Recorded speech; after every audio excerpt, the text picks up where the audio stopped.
సమూయేలు మొదటి గ్రంథంలో ఈరోజు మనం మరొక క్యారెక్టర్ని ధ్యానించుకుందాం.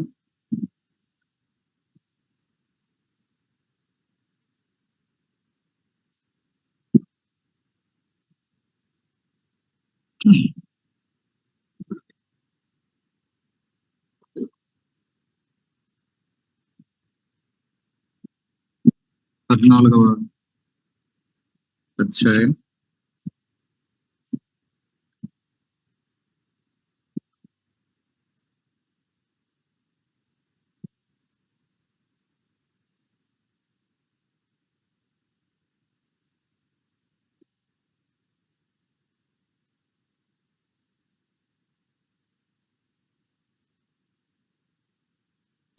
అధ్యాయం 49వ వచనం చదువుతారండి. సమూయేలు మొదటి గ్రంథం 14:49 చదవండి.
ఏం చేస్తున్నారు? బైబిల్ తీసి చదవండి. నేను చదవటం నాకు చేతగా కాదు. నా కళ్ళ ముందు బైబిల్ ఉంది. మీ దగ్గర బైబిల్స్ పెట్టుకొని కూర్చున్నారా లేదా అని మిమ్మల్ని చదవమనేది.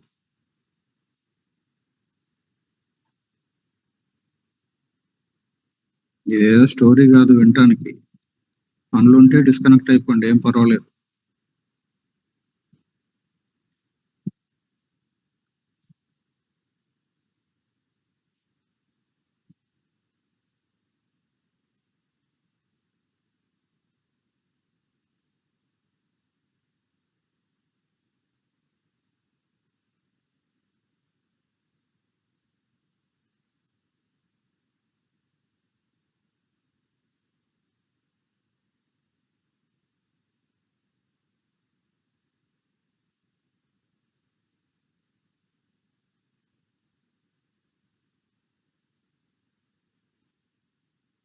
చాలు. సో ఇక్కడ మనం సౌలు యొక్క ఫ్యామిలీ గురించి డీటెయిల్స్ చూస్తా ఉన్నాం. సౌలు యొక్క భార్య, సౌలు యొక్క కుమారులు, సౌలు యొక్క కుమార్తెలు, వాళ్ళ పేర్లు ఇవన్నీ చూస్తా ఉన్నాం. సో ఈరోజు మనం ఆలోచించేటువంటి క్యారెక్టర్ సౌలుకి పుట్టినటువంటి ఎల్డర్ సన్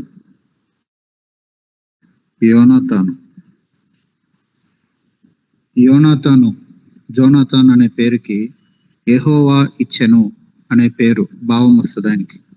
ఈ సౌలుకి యోనాతాన్ని ఎవరిచ్చారు? యెహోవా ఇచ్చెను. సో యోనాతాను అనగానే మనకి వెంటనే జ్ఞాపకం వచ్చేది సాధారణంగా ఫ్రెండ్షిప్. దావీదుతో ఆయనకున్నటువంటి ఆ యొక్క ఫ్రెండ్షిప్, ఒక వింతైనటువంటి రిలేషన్ దావీదు యోనాతాను మధ్యలో మనము గమనిస్తాం.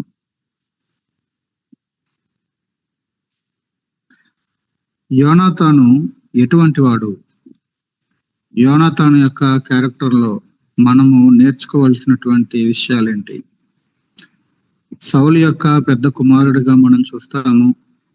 ఒక వాలియంట్ వారియర్గా, ఒక పోరాట యోధుడిగా మనం చూడొచ్చు. దేవుని ఎడల ఆయనకున్నటువంటి లోతైన విశ్వాసం, డీప్ ఫెయిత్ ఇన్ గాడ్, అది మనం చూడొచ్చు.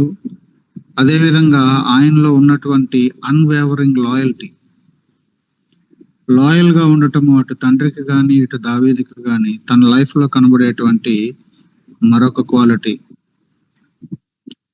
మరొకటి మనకు ఆయన జీవితంలో కనబడేది రిమార్కబుల్ ఫ్రెండ్షిప్. బైబిల్లో ఫ్రెండ్షిప్ అనే మాట గుర్తు చేయగానే ఇమ్మీడియట్ గా జ్ఞాపకం వచ్చేది అబ్రహాము దేవుని స్నేహితుడు కూడా కాదు. బైబిల్ని ఎంతో కొంత అర్థం చేసుకున్న వాళ్ళకి, చదివిన వాళ్ళకి ఫ్రెండ్షిప్ అనగానే ఇమ్మీడియట్ గా జ్ఞాపకం వచ్చేది యోనాతాను దావీదు యొక్క స్నేహం. సో యోనాతాను తన యొక్క జీవితంలో ఆయన డిస్ప్లే చేసినటువంటి క్వాలిటీస్, ఆయన హ్యూమిలిటీ కావచ్చు, దేవుని చిత్తానికి ఆయన ఇచ్చినటువంటి విలువ కావచ్చు, ఇవన్నీ కూడా మనం ఆయన లైఫ్ లో చూడొచ్చు. అయితే మనం ఒక ఆర్డర్ లో చూసుకుంటా వెళ్తే మొట్టమొదటిగా యోనాతాను దగ్గర మనము చూడగలిగినటువంటి విషయం విశ్వాసం. విశ్వాసం, జోనాథన్స్ కరేజ్ అండ్ ఫెయిత్. ఎప్పుడు కూడా విశ్వాసము ఏం చేస్తుంది అని అంటే, మన భక్తి, బైబిల్లో మనకి మాట తెలుసు, నీ భక్తి నీకు ధైర్యము పుట్టింపదా అంటాడు. భక్తి అనేది, విశ్వాసం అనేది మనకి ధైర్యం పుట్టిస్తుంది. Jonathan was a man of great faith and bravery. ఆయన ఒక గొప్ప విశ్వాసాన్ని, ధైర్యాన్ని కలిగినటువంటి వ్యక్తిగా యోనాతాను మనకి కనబడతాడు. అనేక సందర్భాలలో తన యొక్క విశ్వాసాన్ని, తన యొక్క ధైర్యాన్ని, ఈ రెండింటిని కనపరిచిన సందర్భాలు ఎన్నో ఉన్నాయి.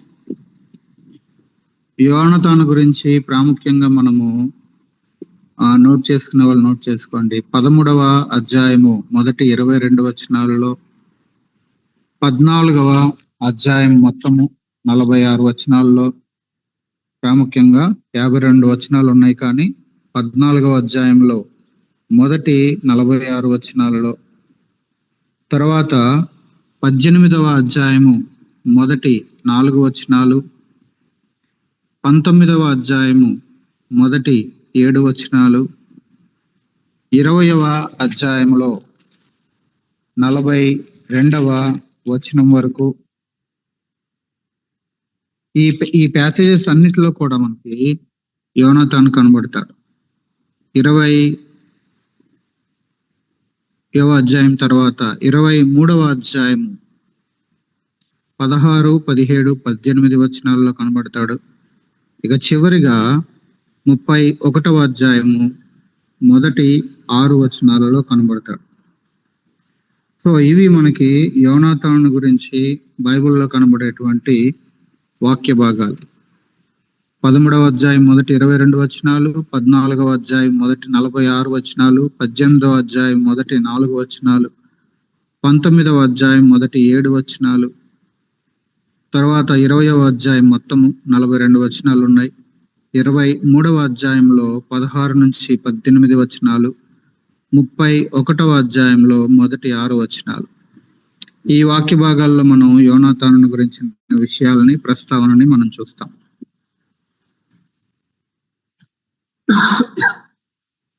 యోనాతానులో మనము ధ్యానించదగినటువంటి మొట్టమొదటి క్వాలిటీ ఏంటి అనంటే ఫెయిత్. ఆయన యొక్క విశ్వాసము, ఆయన యొక్క కరేజ్, ధైర్యము. 14వ అధ్యాయం దగ్గరికి రండి. 14వ అధ్యాయంలో వీళ్ళందరూ కూడా ఫిలిస్తీయులు, ఇజ్రాయేలీలు, వీళ్ళిద్దరూ యుద్ధ పరిస్థితి అక్కడ ఆ పొంచి ఉన్నటువంటి పరిస్థితిలో యోనాతాను ఒక్కడే ఏం చేశాడంట, అదంతా ఇప్పుడు చదవడానికి టైం సరిపోదు, మీరు తర్వాత రెఫర్ చేయండి. 14వ అధ్యాయము 6వ వచనంలో కానీ మనం చూస్తే, యోనాతాను, ఈ సున్నతి లేని వారి దండు కాపురుల మీదకి పోదము రమ్ము, యెహోవా మన కార్యమును సాగించునేమో, అనేకుల చేతనైనను కొద్ది మంది చేతనైనను రక్షించుటకు యెహోవాకు అడ్డమా అని తన ఆయుధములు మోయవానితో చెప్పగా. యోనాతాను రాజకుమారుడు, ఆయన పక్కన ఆయన ఆయుధాలు మోసేవాడు ఒకడున్నాడు. ఆ ఆయుధాలు మోసేవాడిని పట్టుకొని మనం ఇద్దరమే అనేకుల చేతనైనా కొద్ది మంది చేతనైనా రక్షించటానికి యెహోవాకు అడ్డమా? కాదు, మన ఇద్దరమే సరిపోతాం, వెళ్దామా అంటే ఆయుధాలు మోసేవాడు కూడా నీ ఇష్టం అన్నాడు. నేను నీకు తోడుగా ఉంటాను అన్నాడు. వెళ్ళారు. వాళ్ళు ఏ విధముగా ఆ యొక్క ఫిలిష్తీయులతో వాళ్ళు గెలిచారనేది తర్వాత వచనాలలో మనం చూస్తాం. అక్కడ మనకు ఈ యోనాతాను జీవితంలో కనబడే ఒక చక్కని క్వాలిటీ ఏంటంటే దేవుని యందలి ఆయనకున్నటువంటి అపారమైన విశ్వాసం. అంత పెద్ద గుంపు మీదకి ఎవడైనా మూర్ఖుడు వెళ్తాడా అసలు? ఒక్కడే ఇంకొకరిని వెంట పెట్టుకొని? ఇది మూర్ఖపు చర్యలాగా కనబడుతుంది కొన్నిసార్లు. కానీ యోనాతాను ఆ యొక్క స్టెప్ ని ఎందుకు తీసుకున్నాడు అనంటే ఇది విశ్వాసమును బట్టి ఆయన తీసుకున్నటువంటి అడుగు. మనం అందరము కలిసి వెళ్ళినా లేదా మనం కొద్ది మందిగా మన ఇద్దరమే వెళ్ళినా అనేకుల చేతనైనా కొద్ది మంది చేతనైనా రక్షించటానికి యెహోవాకు అడ్డమేమి కాదు. దేవుడు ఒక్కడినన్నా యూజ్ చేసుకొని దేవుడు విజయాన్ని ఇవ్వగలడు. ఈ విషయాలు యోనాతానికి తెలుసు. ఎందుకంటే యోనాతాను మైండ్లో ఒక్క పిల్లవాడిని వాడుకొని జైంట్ లాగా ఉన్నటువంటి ఒక గొల్యాతుని పడగొట్టిన సందర్భం తనకు తెలుసు.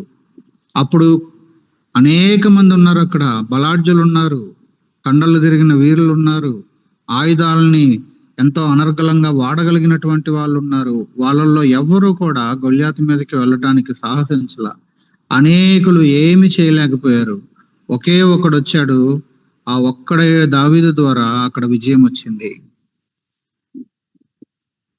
ఈ సంగతులు యోనాతానికి తెలుసు.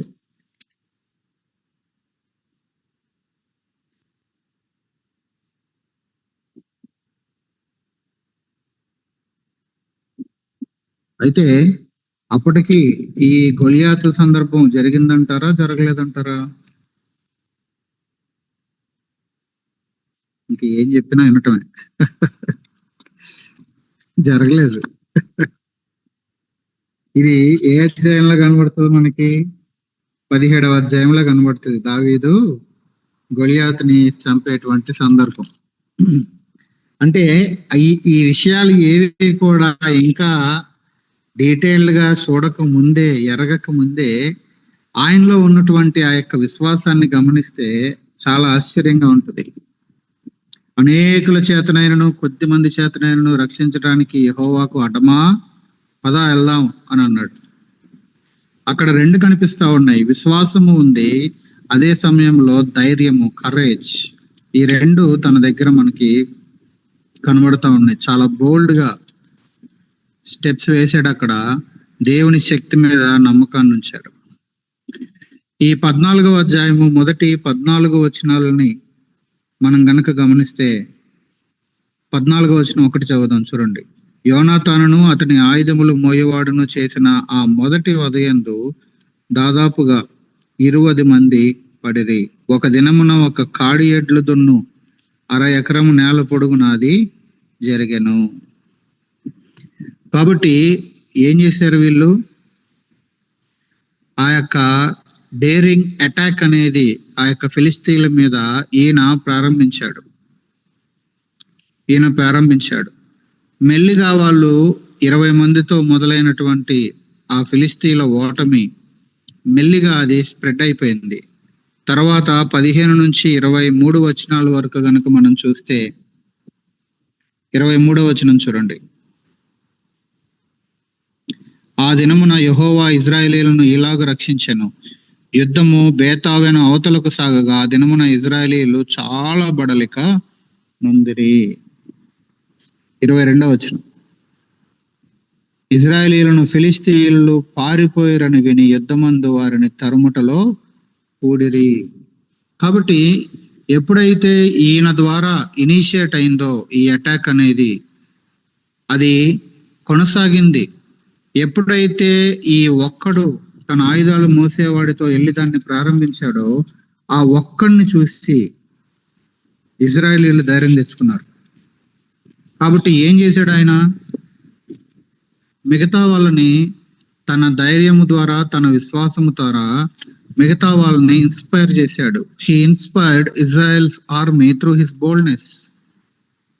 అరే, నేను ఒక్కడిని వెళ్ళి 20 మందిని కొట్టాను, మీరు ఎంతమంది ఉన్నారు అని తన యొక్క ధైర్య సాహసాలతో ఇతరులని ఇన్స్పైర్ చేశాడు. ఇక వాళ్ళందరూ కూడా కదిలారు.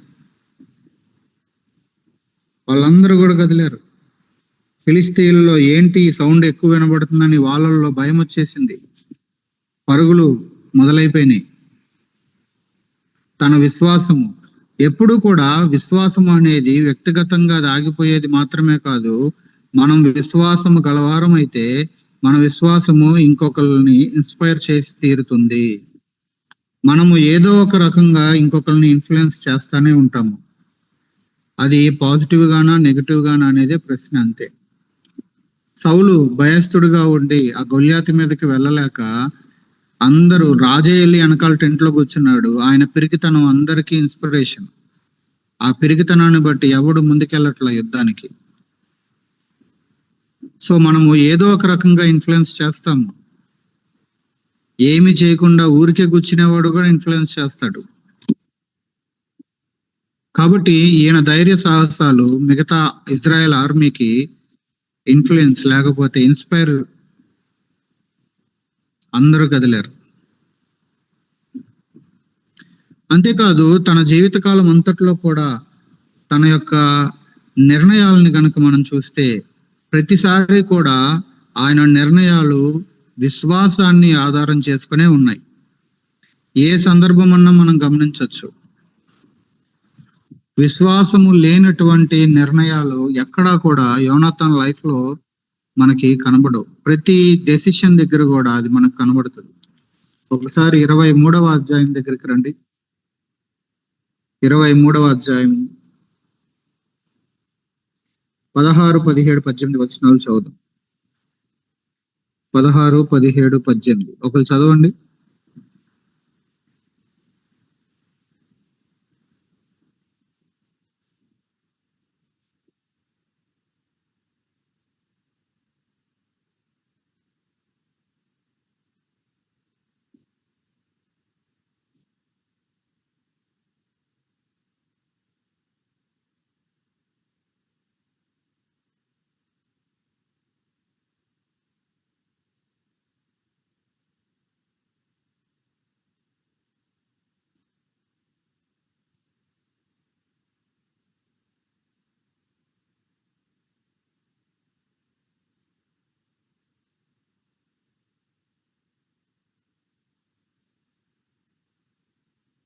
ఇక్కడ మనకి ఏం కనబడతా ఉంది?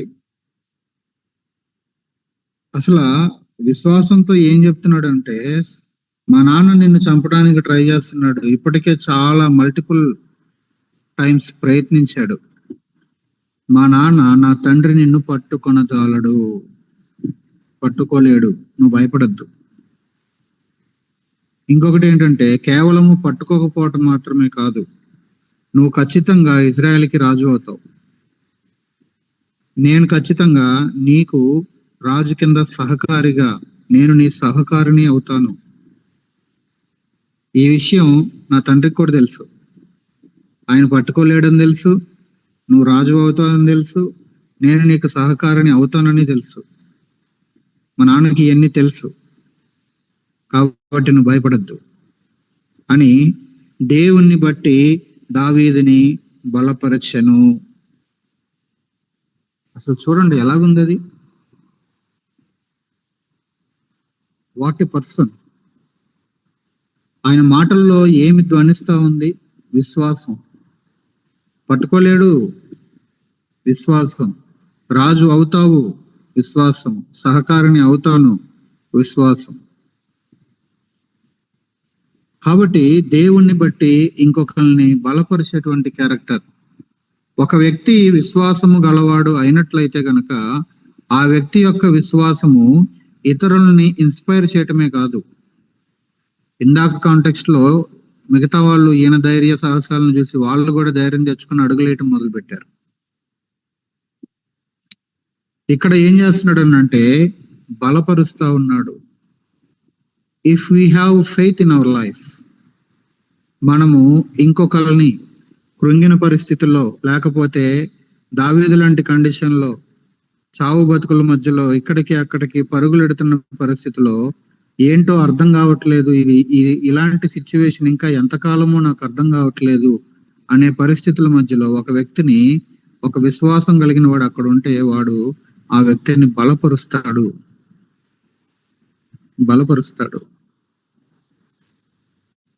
సో యోనాతానులో మనకు కనబడేటువంటి ప్రాముఖ్యమైనటువంటి లక్షణము విశ్వాసము, అదే సమయంలో ధైర్యము. ఈ రెండు కూడా కలిసి ఆయన లైఫ్ లో మనకు కనబడతాయి.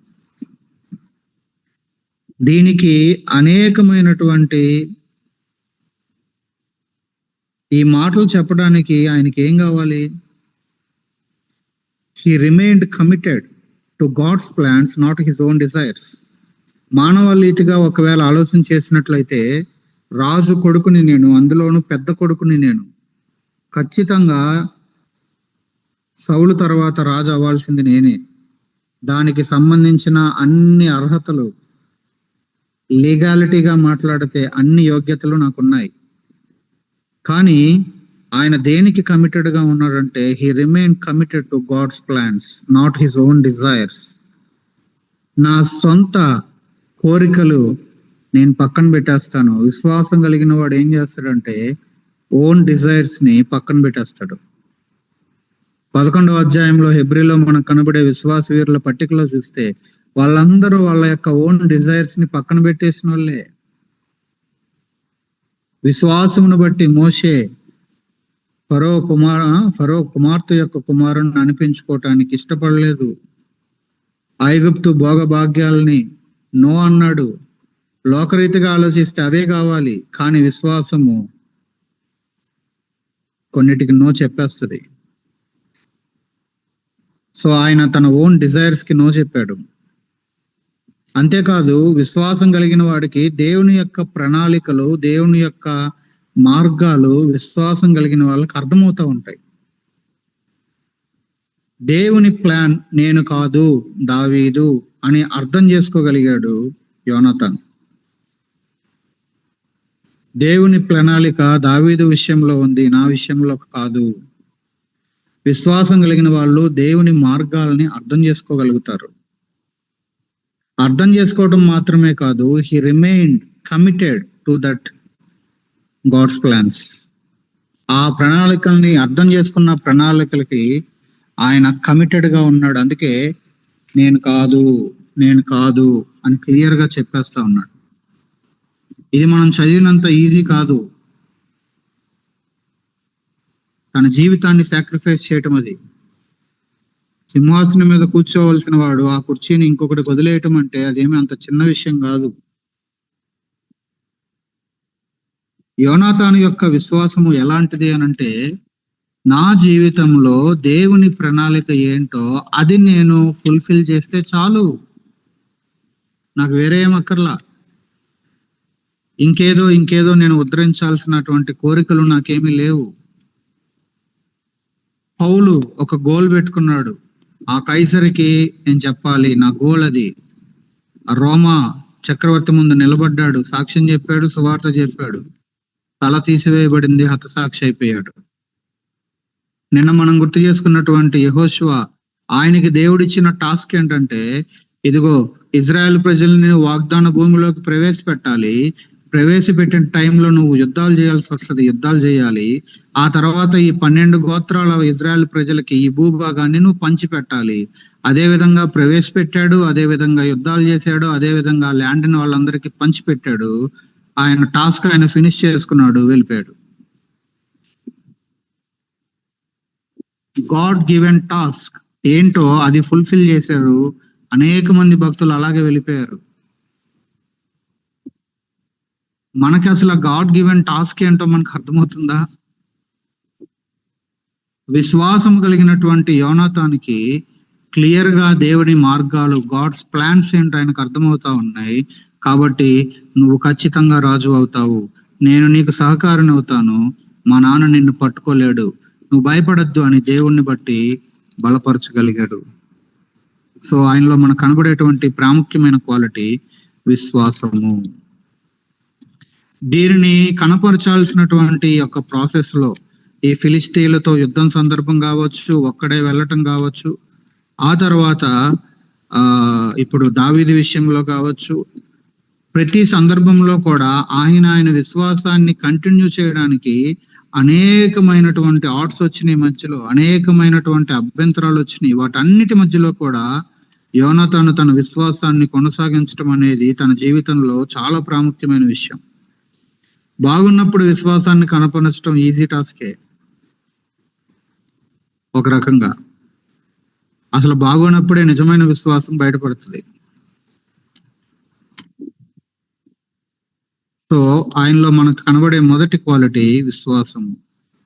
యోనాతాన్లో మనకు కనబడేటువంటి మరొక ప్రాముఖ్యమైన క్వాలిటీ ఏంటి అని అంటే లాయల్టీ. లాయల్టీ ఏ విషయాల్లో లాయల్టీ, ఎవరెవరికి లాయల్ గా ఉన్నాడు అని అంటే ఇటు తండ్రికి, అదే విధంగా అటు తన స్నేహితుడైన దావీదుకి, ఇద్దరికి. ఇప్పుడు 18వ అధ్యాయం దగ్గరికి రండి. 18వ అధ్యాయం మొదటి 3 వచనాలలో లేదా మొదటి 4 వచనాలలో మనం చూస్తే, చదవండి 18వ అధ్యాయం మొదటి 4 వచనాలు.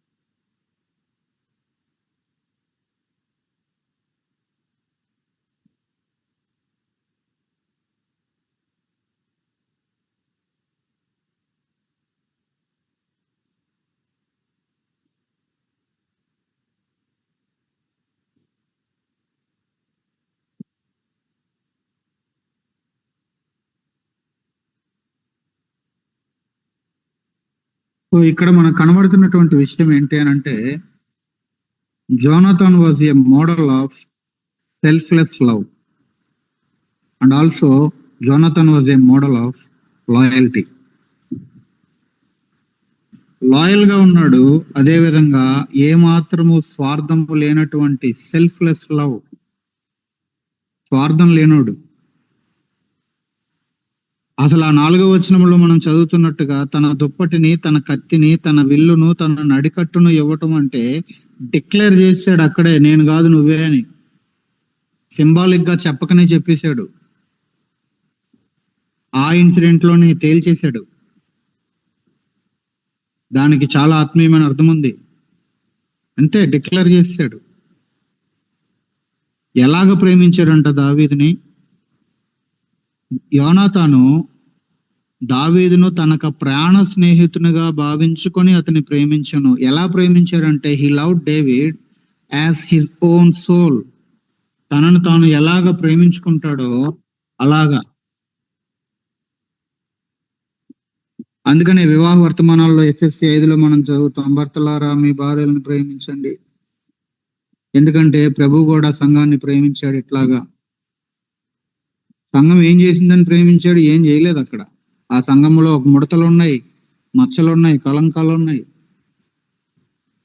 అయినా ఆయన ప్రేమించి దానిని కడగాలని, దాన్ని పవిత్రపరచాలని, దాన్ని బాగు చేసి తన ఎదుట మహిమగల సంఘంగా నిలబెట్టుకోవాలని తనను తాను ఆ యొక్క సంఘం కొరకు అప్పగించుకున్నాడు అని అక్కడ చదువుతాం. Selfless love. ఏదో ఇన్ రిటర్న్ ఆశించి కాదు. మనకి లవ్ గురించి తెలిసేమో కానీ సెల్ఫ్లెస్ లవ్ తెలియదు.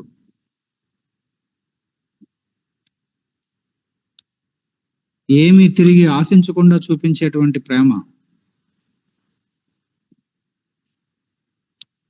కాబట్టి తనలాగా తన ఓన్ సోల్ లాగా డేవిడ్ ని లవ్ చేశాడు. అంతేకాదు దావీదుతో ఆయన ఎంత లాయల్ గా ఉన్నాడు అని అంటే, ప్రేమించే విషయంలో లాయల్ గా ఉన్నాడు. దావీదుతో తాను చేసిన నిబంధన, కవనెంట్, 4వ వచనంలో ఒక కవనెంట్ చేసుకున్నాడు. ఆ దుప్పటిని, కత్తిని, విల్లును, నడికట్టును దావీదుకి ఇవ్వటం ద్వారా దావీదుతో ఒక నిబంధన అనేది చేసేసాడు. మనము ఏదో ఊరికే దుప్పటి అని చదువుతున్నాం. ఇంగ్లీష్ లో మనం చూస్తే రాయల్ రోబ్ అనే మాట ఉంటది. ఆ తన యొక్క రాయల్ రోబ్ ని దావీదుకి ఇచ్చేసాడు. It is symbolising that his willingness to yield the throne. ఆ సింహాసనాన్ని నేను నీకు ఇచ్చేస్తున్నాను అని సింబాలిక్ గా చెప్పేశాడు అక్కడ. అంతేకాదు, ఇప్పుడు 19వ అధ్యాయానికి రండి, ఒక పేజీ తిప్పి. 19వ అధ్యాయము మొదటి 6 వచనాలలో గనుక మనం చూస్తే అక్కడ దావీదుని మీరు చంపాలి అని 19:1 చూడండి. తన కుమారుడైన యోనాతోనుతోను తన సేవకులందరితోనూ ఈ సౌలు చెప్తే ఏం చేశాడు తెలుసా? దావీదుకి జాగ్రత్తగా నువ్వు పలానా ప్లేస్ లో ఉండు అని చెప్పి యోనాతాను 4వ వచనం చూడండి 19వ అధ్యాయంలో. యోనాతాను తన తండ్రి అయిన సౌలుతో దావీదుని గురించి దయగా మాట్లాడి, నీ సేవకుడైన దావీదు నీ విషయంలో ఏ తప్పిదమును చేసిన వాడు కాదు, బహుమేలు చేశాడు. అతని విషయంలో నువ్వు ఏ పాపము చేయకుందువుగాక.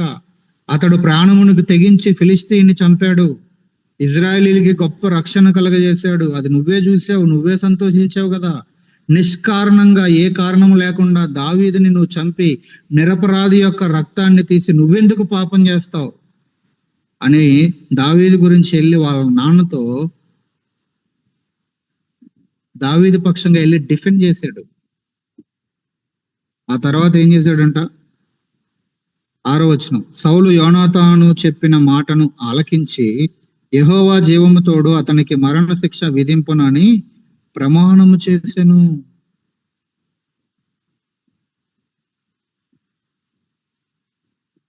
ప్రమాణం చేసెను.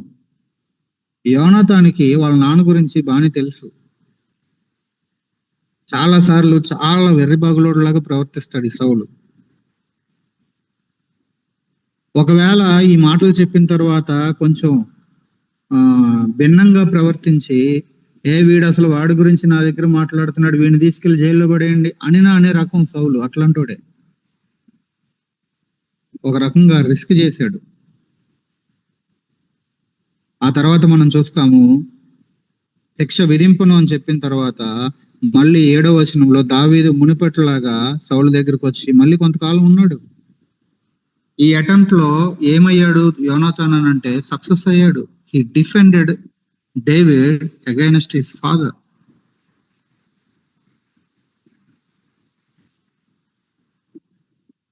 సో దావీదుకి తన సపోర్ట్ ని, తన లాయల్టీని, తన సెల్ఫ్లెస్ లవ్ ని ప్రతి సందర్భంలో కనపరుస్తానే వచ్చాడు. ప్రతి సందర్భంలో 19వ అధ్యాయంలో చూస్తాం, ఇందాక 23లో చదివాం, అక్కడ ధైర్యపరచడం కావచ్చు. ప్రతిసారి కూడా ఆ యొక్క లాయల్ గా ఆయన ఉండటము మనం గమనించవచ్చు. సో యోనాతానులో మనకు కనబడే మరొక quality loyalty and also selfless love. యోనాతానులో మనకు కనబడేటువంటి మరొక లక్షణము ఆయన దగ్గర మనము నేర్చుకోవాల్సింది ఏంటి అని అంటే, యోనాతాన్ హానర్డ్ హిస్ ఫాదర్. తన తండ్రిని గణపరిచినటువంటి, లేదా తన తండ్రిని హానర్ చేశాడు. అండ్ ఆల్సో తన తండ్రికి విధేయత చూపించాడు. Obedience, honour and obedience to his father. సౌల్లో అనేకమైన ఫ్లాస్ ఉన్నాయి. అయితే సౌలు అనేక సార్లు ఫెయిల్యూరే. అనేకమైనటువంటి ఒక రాజు తీసుకోకూడని పిచ్చి పిచ్చి నిర్ణయాలన్నీ ఆయా సమయాల్లో తీసుకున్నాడు. కానీ ఒక దేవుని బిడ్డగా ఏం చేశాడు అని అంటే, తన తండ్రికి ఏదైతే నీ తల్లిని తండ్రిని సన్మానింపు అంటాడో అలాగని ఎక్కడ దైవ పద్ధతులకి రాజీ పడలేదు. దైవ పద్ధతులకి రాజీ పడకుండానే తన తండ్రిని ఏ విధంగా హానర్ చేశాడో, చివరి వరకు తన తండ్రికి ఏ విధంగా ఆయన ఒబీడియన్స్ అనేది చూపిస్తా వచ్చాడో మనము యోనాతాన్ లైఫ్ లో గమనించవచ్చు.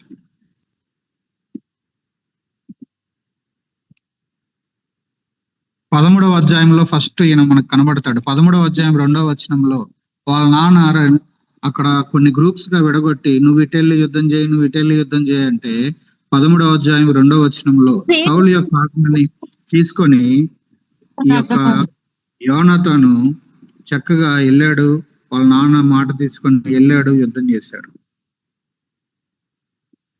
ఆయన డాడీ వెళ్ళమన్నాడు, వెళ్ళాడు అంతే. He obeyed his father for battle.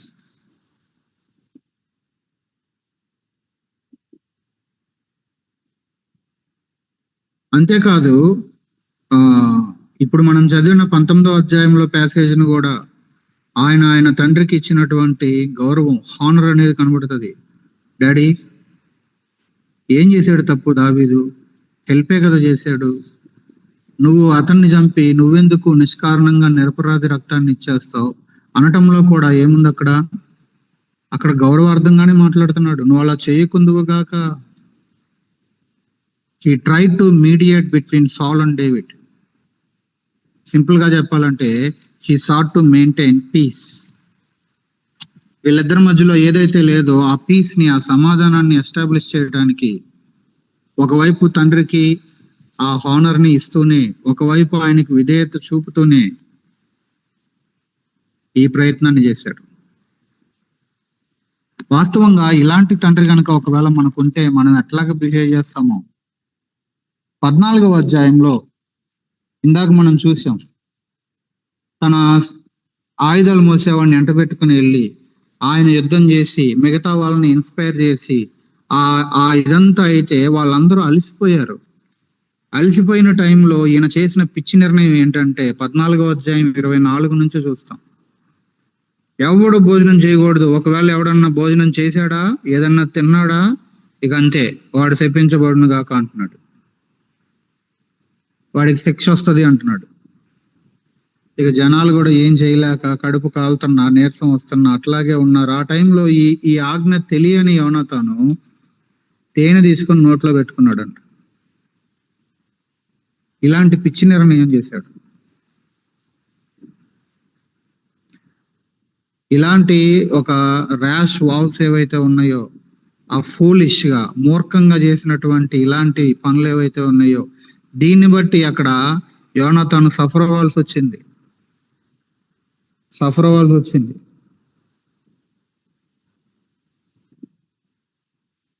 కాబట్టి జనులు ఏం చేశారు? యోనాతాను చంపేయాలి అని అంటే చివరికి వాళ్ళు చీట్లు వేయటము, యోనాతాను పేరుట చీటీ రావటము.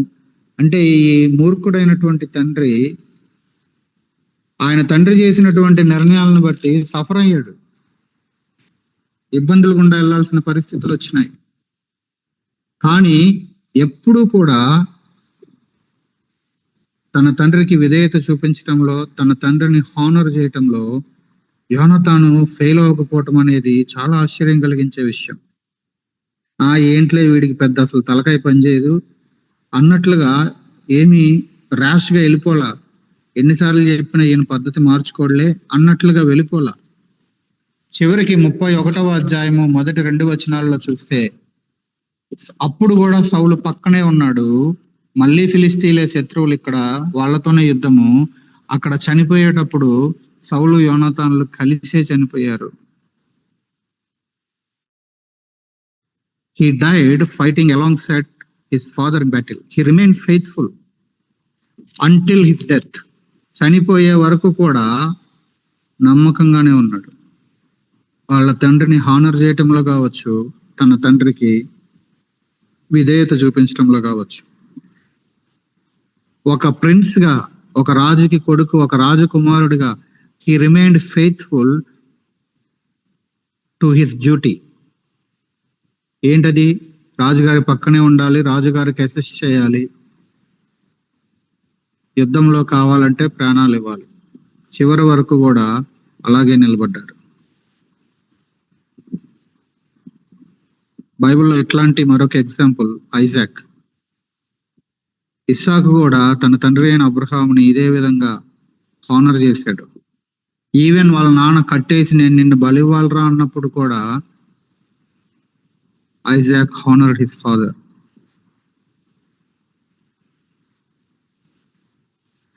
కాబట్టి మరణం వరకు కూడా తన తండ్రిని హానర్ చేసిన మనిషిగా మరణం వరకు కూడా తన తండ్రికి విధేయత చూపినటువంటి వ్యక్తిగానే మనకు కనబడతా ఉన్నాడు. చివరి వరకు కూడా ఆ యొక్క సెల్ఫ్లెస్ లవ్, వాస్తవంగా అయితే రోజులు గడుస్తున్న కొలది ఆలోచనలు, నిర్ణయాలు మారిపోతూ ఉంటాయి. కానీ విశ్వాస సంబంధమైన నిర్ణయాలు మారవు. చాలా సార్లు మన నిర్ణయాలు, మన డెసిషన్స్ లాస్ట్ మంత్ లో ఉన్నట్టు ఈ మంత్ లో ఎందుకు ఉండవు అంటే బికాస్ ఫెయిత్ లో సమస్య ఉంది.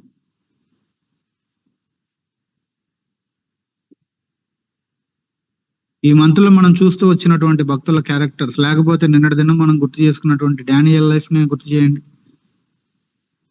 ఆయన అన్ని సంవత్సరాలుగా స్థిరంగా అవే ఇష్యూస్ ని కంటిన్యూ చేయడానికి ఏంటి రీజన్? Because his faith.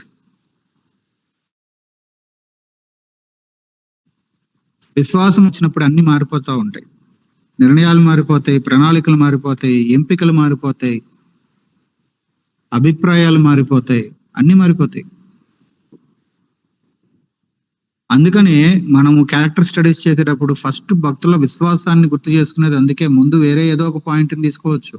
ఫస్టే మనం ఎందుకు విశ్వాసం దగ్గరికి వెళ్తున్నామంటే అది ప్రైమరీ. అది ఉంటే అది మిగతా అన్నిటిని ఎఫెక్ట్ చేస్తుంది.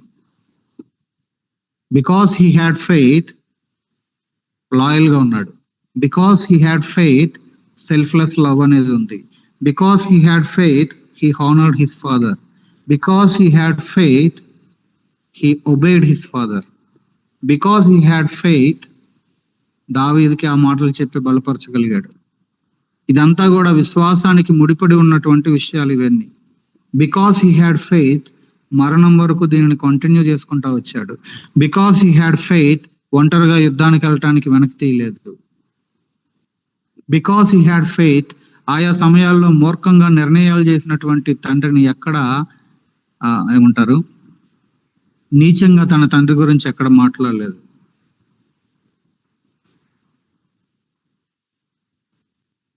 విశ్వాసం అనేది చాలా ప్రాముఖ్యం.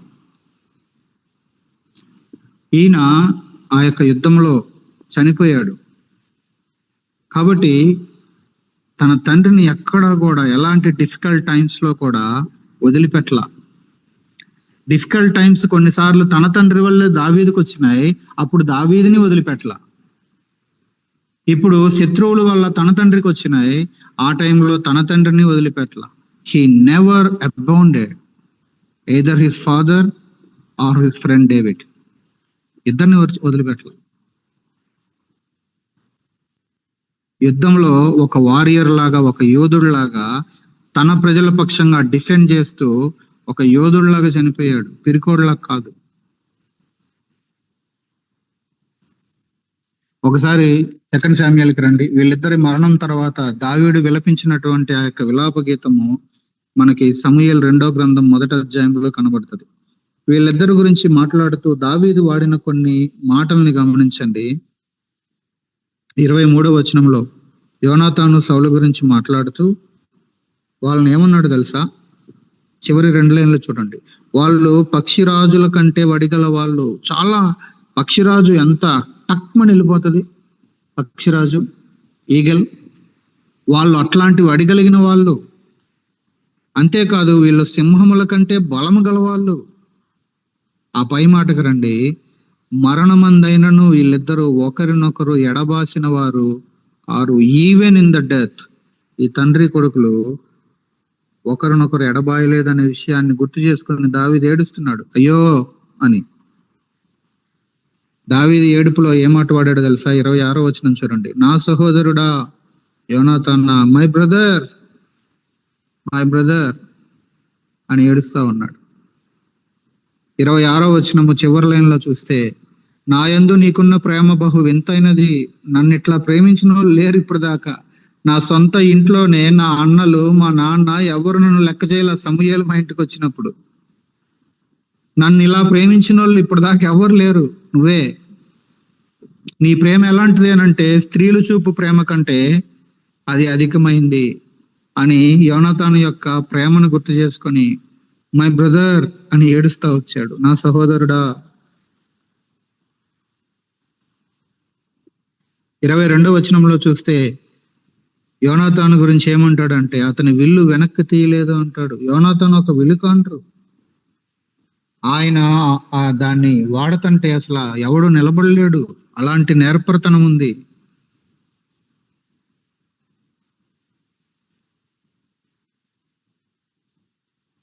సో యోనాతానులో మనకు కనబడేటువంటి మరికొన్ని క్వాలిటీస్ ఏంటి అని అబ్జర్వ్ చేయండి. తండ్రి పొరపాటు చేస్తున్నప్పుడు తండ్రితో పర్సనల్ గా చెప్పాడు. 19వ అధ్యాయం మొదటి వచనంలో ఏం చూసాం? యోనాతానుని మిగతా వాళ్ళందరినీ పిలిచి సౌలు చెప్పాడంట దావీదుని చంపేయమని. కానీ మిగతా వాళ్ళందరూ వెళ్ళిపోయిన తర్వాత నెక్స్ట్ అప్పుడు మొదలు పెట్టాడు వాళ్ళ నాన్నతో మాట్లాడటం, పర్సనల్ గా మాట్లాడటం, ఒంటరిగా చెప్పాడు. దావీదికి ఒంటరిగానే చెప్పాడు. అక్కడే దావీదికి ఒంటరిగానే చెప్పాడు, సౌలుకి కూడా ఒంటరిగానే చెప్తున్నాడు.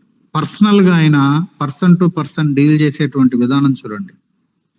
దావీదైనా సరే వాళ్ళ నాన్న అయినా సరే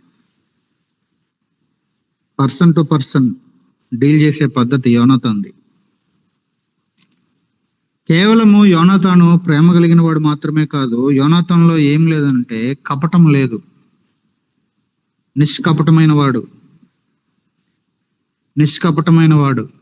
యోనాతానులో మనకు కనబడే మరొక క్యారెక్టరిస్టిక్ ఏంటంటే ఆయన ఇతరుల క్షేమాన్ని కోరేవాడు. నాన్న క్షేమాన్ని కోరాడు, తన స్నేహితుడైన దావీదు క్షేమాన్ని కోరాడు, ఇజ్రాయెల్ దేశం క్షేమాన్ని కోరాడు. వాళ్ళ నాన్న ఎవరు తినకూడదు అంటే వాళ్ళందరూ అలసిపోయి కళ్ళు తిరిగి పడిపోతున్న టైంలో అక్కడ వీరుల యుద్ధంలో ఉన్నటువంటి సైనికుల క్షేమాన్ని కోరాడు. అక్కడ ఏ సిచ్యువేషన్ లో అయినా చూడండి, యోనాతానులో మనకు కనబడే ఒక క్వాలిటీ ఏంటంటే ఇతరుల క్షేమాన్ని కోరేవాడుగా కనబడతాడు. యోనాతానులో మనకు కనబడే మరొక క్వాలిటీ ఏంటంటే ప్రతికూల పరిస్థితుల్లో ప్రోత్సాహము, ప్రతికూల పరిస్థితుల్లో నిరీక్షణ ఇచ్చేవాడిగా కనబడతాడు. మళ్ళీ ఈ మాటను కూడా అన్ని ఏరియాస్ లో అప్లై చేయండి. తండ్రి విషయంలో కావచ్చు, తన స్నేహితుని విషయంలో కావచ్చు, దేశం విషయంలో కావచ్చు, తన సైన్యం విషయంలో కావచ్చు. ప్రతికూల పరిస్థితులు ఎప్పుడొచ్చినా అక్కడ వాళ్ళకి ప్రోత్సాహంగా ఉన్నాడు. సౌలున్న ప్రతిసారి వాళ్ళు డిస్కరేజ్ అయిపోయారు. రాజుగారే వెనకాల కూర్చుంటే మనం ఏం చేస్తాం రా బాబు అనుకుంటున్నారు వాళ్ళు. కానీ యోనాతాను ప్రతికూల పరిస్థితుల్లో డేవిడ్ని ఎంకరేజ్ చేశాడు, సైన్యాన్ని ఎంకరేజ్ చేశాడు, తన తండ్రిని ఎంకరేజ్ చేశాడు. ప్రతికూల పరిస్థితుల్లో ఇతరులకి ప్రోత్సాహము, ప్రతికూల పరిస్థితుల్లో ఇతరులకి నిరీక్షణ ఇచ్చినటువంటి వాడుగా మనకి ఈ యోనాతాను కనబడతాడు.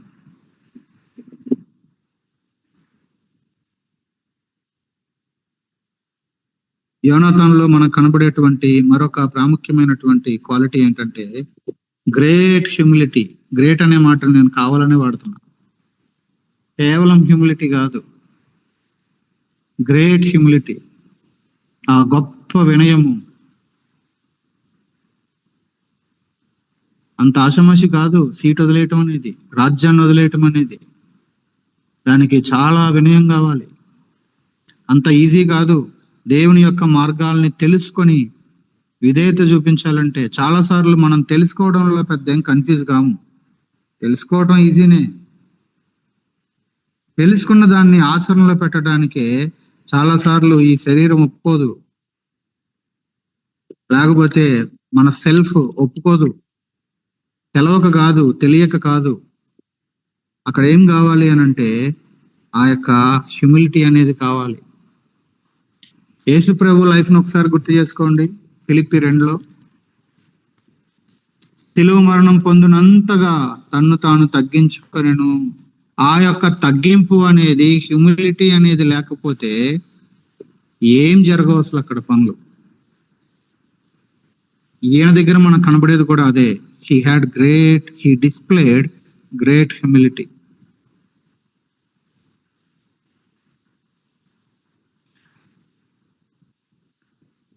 ఇంకొకటి ఆయన దగ్గర మనం నేర్చుకోదగినటువంటి మరొక ప్రాముఖ్యమైన లెసన్ ఏంటంటే సెల్ఫ్లెస్నెస్ ఇన్ రిలేషన్షిప్స్. తన ఆయుధాలు మోసేవాడితో కావచ్చు, సైన్యంతో కావచ్చు, తన ఫ్రెండ్ డేవిడ్తో కావచ్చు, వాళ్ళ నాన్నతో కావచ్చు, ఎక్కడా కూడా రిలేషన్షిప్స్ లో ఏం కనపరచలేదు యోనాతాన్ అంటే స్వార్థం లేదు.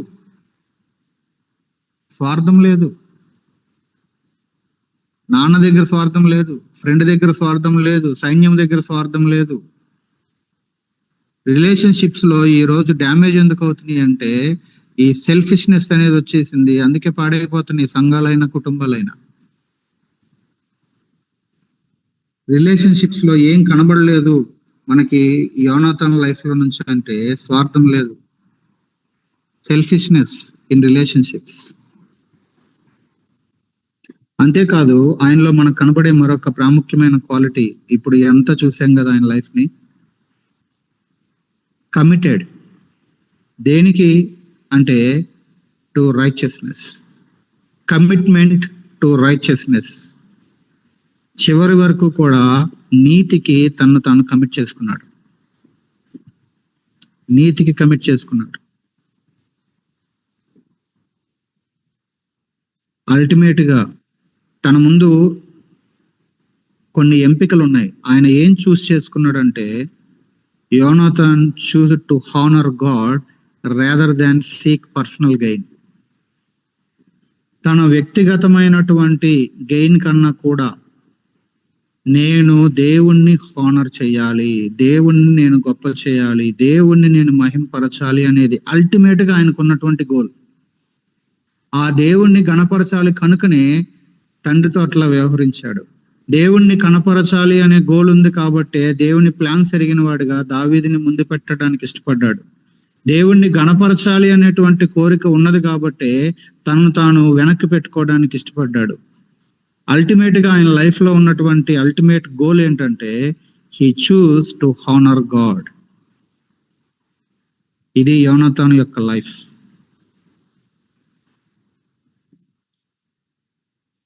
ఆయనలో మనకు కనబడేటువంటి పాజిటివ్స్ ఇవన్నీ. ఇంటిగ్రిటీ అనేది కనిపిస్తుంది. ఇంకొకటి యాడ్ చేయాలనుకుంటే ఇంటిగ్రిటీ, యథార్థత కనబడుతుంది. ఇన్ హిజ్ ఆల్ యాక్షన్స్ యథార్థత కనబడుతుంది. మరి ఇలాంటి ఒక వ్యక్తి జీవితంలో మరి వీక్నెస్లు ఏమైనా ఉన్నాయంటారా?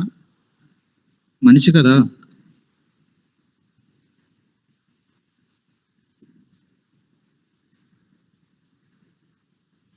యోనాతాను పరిస్థితి ఎలాగుంటది అంటే మనకు తెలుగులో ఒక సామెత ఉంటది, ముందు నుయ్యా వెనక గొయ్య అని. యోనాతాను ఇద్దరి మధ్యలో చిక్కుకుపోయాడు. He was caught between his love for David and loyalty to his father. ఒకవైపు తండ్రి, మరొక వైపు స్నేహితుడు. స్నేహితుడు అంటేనేమో ప్రేమ, తండ్రి అంటేనేమో తండ్రికి లాయల్ గా ఉండాలి. ఈ రెండింటి మధ్యలో చిక్కుకుపోయాడు. ఎలా అల్లాడాడో, ఇటు ఈయన్ని అటు ఆయన్ని డీల్ చేసుకోవటం.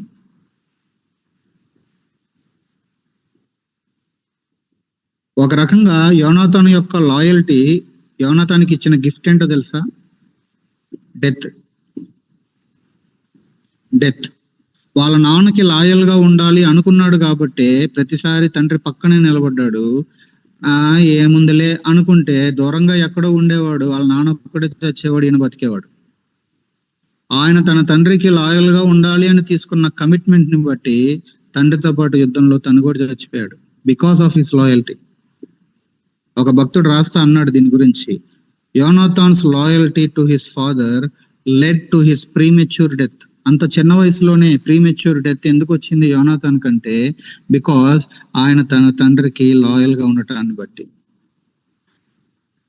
అది లేకుండా ఉంటే ఎక్కడో వెళ్ళి దాక్కునేవాడు, ఏ గుహలోనో నానపోయేవాడు, దావీదు రాజయ్యేవాడు.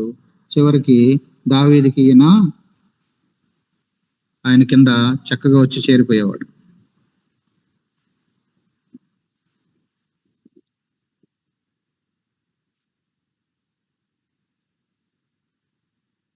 కాబట్టి యోనాతాను లైఫ్ లో నుంచి ఈ విషయాల్ని మనం నేర్చుకుందాం.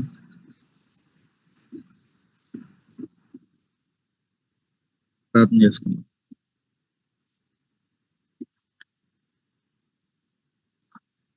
ప్రార్థన చేసుకున్నారండి.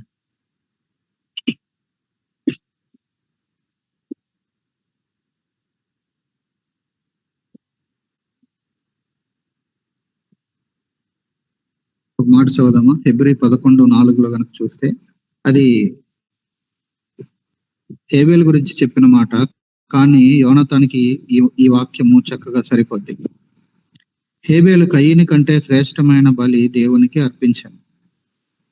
దేవుడు అతని అర్పణల గురించి సాక్ష్యం ఇచ్చినప్పుడు అతడు ఆ విశ్వాసమును బట్టి నీతిమంతుడని సాక్ష్యము పొందెను. అతడు మృతి పొంది ఆ విశ్వాసము ద్వారా మాట్లాడుచున్నాడు.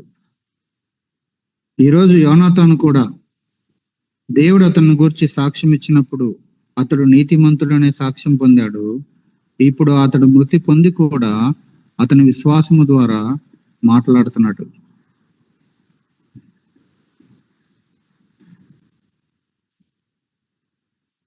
ప్రార్థన చేసుకుందాం.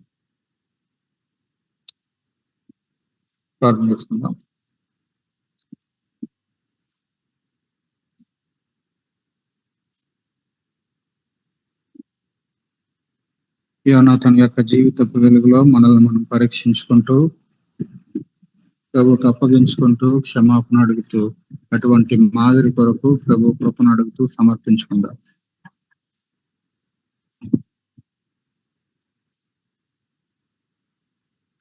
దయచేసి అందరూ ప్రార్థన చేయండి. ఒక 2 minutes టైం తీసుకుందాం.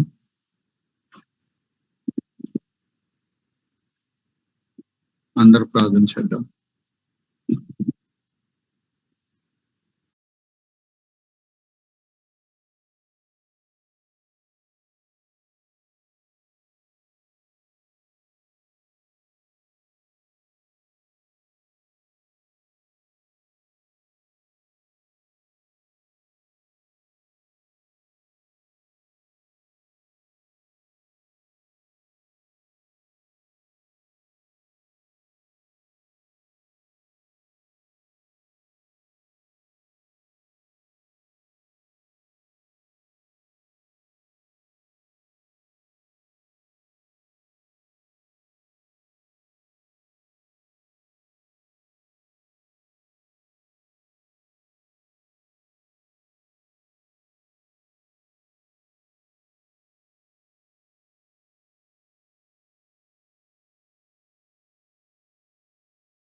ప్రార్థన చేసుకుందాం.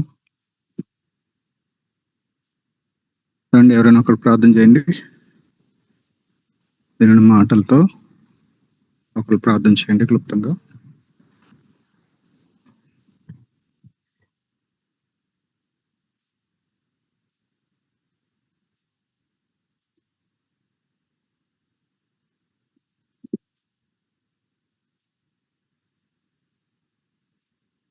చేయండి ఒకరు.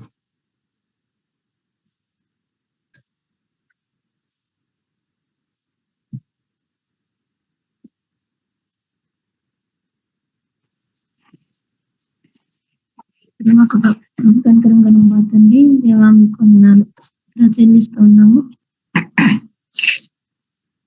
అయ్యా మా ప్రభావ ఈ యొక్క దినాన్ని ప్రభావ మా యొక్క జీవితంలోకి మీరు తీసుకొచ్చిన మీ యొక్క అయ్యా మీ మాటలు బట్టి మేము స్తుతిస్తున్నాం ప్రభా. నిజమే నాయన మరి తన జీవితం ద్వారా ఎన్నో విషయాలు మీరు మాతో మాట్లాడి ఉన్నారు దేవా. మా ప్రభా ఉంటుంది మరి నిజమే మా యొక్క జీవితంలో కూడా ప్రభా మరి మేము ఏ విధంగా ఉన్నామో పరీక్షించుకోవడానికి దేవా మీరు ఇచ్చిన సమయాన్ని బట్టి ప్రభావ మేము స్తుతిస్తూ ఉన్నాం నాయన. మా ప్రభా మరి నిజంగానే మరి ఎవరితోనో తన యొక్క జీవితంలోని అయ్యా మీ యొక్క చిత్తాన్ని మీ యొక్క ప్రణాళికను ప్రభావ సరైన రీతిగా మరి గ్రహించిన వాడు దేవా. మా ప్రతి దానికి ఇదిగొని ప్రభావ మరి లోబడి నిజమే ప్రభావ తన యొక్క జీవితాన్ని మరి ఎంతో ప్రాణంగా పెట్టి నాయన మా ప్రభా మరి ప్రతి ఒక్క విషయంలో కూడా ఎంతో జాగ్రత్త కలిగి ప్రభా అయ్యా నిజమే మరి ధైర్యంగాను మా ప్రభా ఇంకొని తను ఉంటూ మరి విశ్వాసంతో మా ప్రభా మరి అవన్నీ కూడా మా ప్రభా ఆయా సమయాల్లో అయా మరి అయా ఇంకొని ప్రవృత్తుల్ని ప్రోత్సహించే విధంగా ప్రభా మరి జీవించారు. నిజమే మా ప్రభా మేము కూడా మా తండ్రి రీతిగా మేము ఉండగలగడానికి సహాయం చేయండి. మరి విశ్వాసాన్ని పెట్టే ప్రభా నిజమే మరి విశ్వాసం లేనప్పుడు ప్రభా మా యొక్క జీవితంలో మరి అన్ని అయ్యా మా పరిస్థితుల్లో ప్రభా మరి ఇంకొందరు మా యొక్క ఆలోచనలు మారిపోతూ ఉంటాయి, మా యొక్క కమిట్మెంట్స్ మారిపోతూ ఉంటాయి అయ్యా. ఇంకొన్ని ప్రభా మరి మేము తీసుకునే నిర్ణయాలు మారిపోతూ ఉంటాయి మా ప్రభా. నాయన నిజంగానే మా తండ్రి మా ప్రభా మరి ధైర్యంగాను అయ్యా ఇంకొన్ని ప్రభా ఇతరులని మరి ప్రోత్సహించే విధంగా ప్రభా మా యొక్క విశ్వాసం ఉన్నట్లుగా మరి సహాయం చేయండి దేవా. ఎక్కడ మా ప్రభా మీ చిత్తానికి ఇంకొన్ని వ్యతిరేకంగా మరి ఏది చేయలేదు అయ్యా. ఇంకొన్ని ప్రభా తన యొక్క స్థానము తను ఎరిగినప్పటికీ ప్రభా ఇంకొన్ని తండ్రి మరి రాజు తర్వాత రాజు అవ్వాల్సిన వ్యక్తి అయినప్పటికీ ప్రభా అయ్యా ఇంకొన్ని తండ్రి మీ చిత్తంలో మరి దావీదు ఉన్నారని ప్రభా గ్రహించి దేవా మరి తన ప్రాణం కంటే మరి ఎక్కువగా ప్రభా ప్రేమించిన తండ్రి అయ్యా ఇంకొన్ని ప్రభా మరి దావీదు కూడా ప్రభా మరి ఇంకొన్ని తండ్రి మా యొక్క పరిస్థితుల్లో అయ్యా మనం ఉంటున్నప్పుడు ప్రభా మరి ఎంతో ధైర్యపరుస్తూ ప్రభా ప్రోత్సహిస్తూ మా ప్రభా విశ్వాసంలోకి అయ్యా మరి నడిపించిన వ్యక్తిగా మా ప్రభా బలపరిచిన వ్యక్తిగా మా ప్రభా మేము చూస్తూ ఉన్నాము నాయన మా ప్రభా నిజంగానే మరి ఇంకొన్ని ప్రభా నాయన మరి మా ప్రభా మరి తండ్రి కూడా మరి ఎంతగా అయ్యా నాయన మరి లోబడి మా ప్రభా జీవించారు మా తండ్రి అయ్యా. నిజంగానే అయ్యా మా ప్రభా ఎన్నో నెగిటివ్స్ మా ప్రభా మరి తన తండ్రి విషయాల్లో చూసినప్పటికీ కూడా మరి ఎక్కడ అయ్యా ఇదిగొన్న ప్రభా మరి దేవా మా ప్రభా మరి దాన్ని బట్టి ప్రభా వెనుక మరి ఇంకొంత తండ్రి మరి సవుల్ని ఎక్కడ నిర్లక్ష్యం పెట్టకుండా మా ప్రభా తండ్రికి అయ్యా మరి ఏ విధంగా లోబడాలో మా ప్రభా మరి నిజమే ఆ విధంగా లోబడుతూ అయ్యా నాయన ప్రతి విషయంలో కూడా ప్రభా మరి ఆ యొక్క సరైన కమ్యూనికేషన్ కూడా మరి చేస్తూ మా ప్రభా మరి జీవించినట్లుగా మేము చూస్తూ ఉన్నాం నాయన మా ప్రభా కృప చూపించండి. మరి మా యొక్క జీవితంలో మా ప్రభా ఇటువంటి అయ్యా మరి క్వాలిటీస్ మా ప్రభా మేము కలిగి మా ప్రభా జీవించినట్లుగా మీరు మాకు సహాయం చేయమని ఒక అయ్యా ఇదిగోను ప్రభా మరి నీతిని ప్రభా అనుసరించి దేవా మరి జీవించినట్లుగా ప్రభా కృప చూపించండి. యథార్థంగా మరి జీవించండి. నిజంగానే అన్ని విషయాల్లో కూడా ప్రభా అయ్యా నాయన తన యొక్క మా ప్రభా యథార్థను మా ప్రభా అనుకుంటాను చూపించారు మా ప్రభా అయ్యా మా ప్రభా అటువంటి నా దేవా అనుకున్న ప్రభా యథార్థత కలిగిన జీవితాన్ని మేము కూడా అయ్యా మరి జీవిస్తూ ప్రభా నీతిగా జీవిస్తూ మా ప్రభా అయ్యా మరి ఇంకొని తన్ని ప్రత్యేకించి అయ్యా మా ప్రభా ఎవరిని మా ప్రభా ఇంకొని తండ్రి అయ్యా మరి దేని విషయాన్ని మా ప్రభా ఇంకొని దేవా మన నిర్లక్ష్యం పెట్టేవారిని కాదు కానీ ప్రభా ఇంకొని తన్ని ఇతరులకి మరి ప్రోత్సహించే వారంగా కూడా మా యొక్క జీవితం ఉన్నట్లుగా మీ చిత్తాన్ని ప్రభా పరిపూర్ణంగా ఎరిగి అయ్యా గ్రహించి లోబడే వారిగా మేము ఉన్నట్లుగా ప్రభా సహాయం చేయమని మా తండ్రి మరి దేవ మా యొక్క జీవితాన్ని మరొక్కసారి మీకు సమర్పించుకుంటూ ఈ యొక్క విలువైన మాటలు మీకు మిమ్మల్ని శుతిస్తూ మా ప్రభువుని మా రక్షకుడిని యేసుక్రీస్తు ప్రభు నామమున స్తుతించి ప్రార్థించాలి వేడుకుంటున్నాం తండ్రి. ఆమేన్. ఆమేన్. రెండు రెగ్యులర్ పాయింట్స్ కాకుండా ఏదన్నా ప్రాముఖ్యమైన అవసరాలు ఉంటే చెప్పండి, ప్రార్థన చేద్దాం చివరిగా.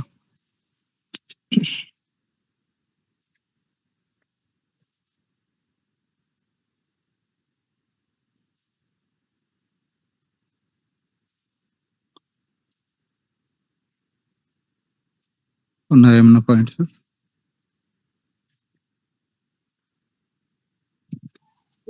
అన్న అదే అన్న వెహికల్ రిపేర్ కోసం పాటను వెళ్ళారన్న. అది రిపేర్ అవ్వడానికి ప్రభుత్వం అయితే మరి రేపు దాన్ని మళ్ళీ యూజ్ చేసుకోవడానికి ప్రభు సహాయం చేయాలని ప్రార్థన. ఓకే.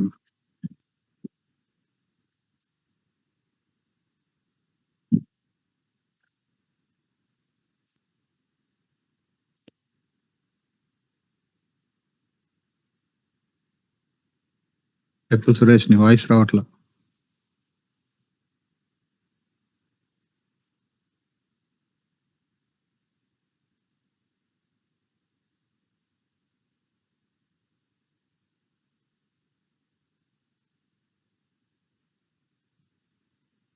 ఓకే.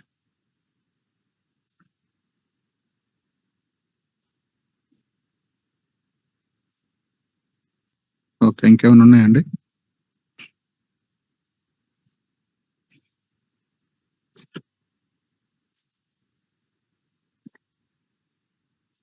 రైట్, అర్థం చేసుకుందాం.